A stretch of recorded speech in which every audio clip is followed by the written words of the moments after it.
তোমরা সকলে কেমন আছো? নিশ্চয়ই ভালো আছো। আমিও বেশ আছি। কদিন বাড়িতে ছিলাম না, কদিন না ২-৩ দিন।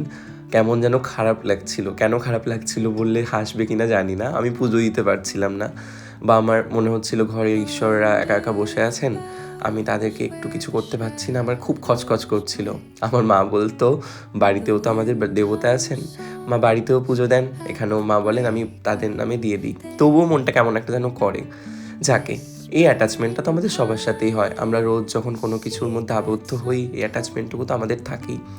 বেশ কিছুদিন আগে একটা ভিডিও করেছিলাম, বেশ কিছুদিন না, খুব কম দিন আগেই একটা ভিডিও করেছিলাম আমার পুজো করা নিয়ে। তোমরা এত ভালোবাসা দিয়েছো, আমি কেঁদে ফেলেছি এই কারণে, কারণ আমি কোনোদিন ঈশ্বরকে নিয়ে ভিডিও বানাতে চাইনি।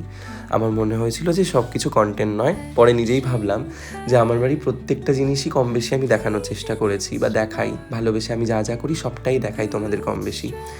আমি এনাদের সাথে থাকি, ওনারা আমাকে ওনাদের সাথে রাখেন, তো তাদেরকে না দেখালে বিষয়টা কেমন একটা হয়। আমার মনে হলো কেমন যেন তারাই আমাকে বাধ্য করলেন এক প্রকার ভিডিওটা করতে। আমি করলাম। সেই ভিডিওটা দেখে এত ভালোবাসা পেয়েছি, আমার এখন আরও মনে হচ্ছে যে তারা বলেছিল যে তারা বাইরে বেরিয়ে আসতে চান। আসলে ঈশ্বরকে তো আড়াল করে রাখা যায় না, ঈশ্বর তো সবসময় বাইরে বেরিয়ে আসবেনই, তাই না?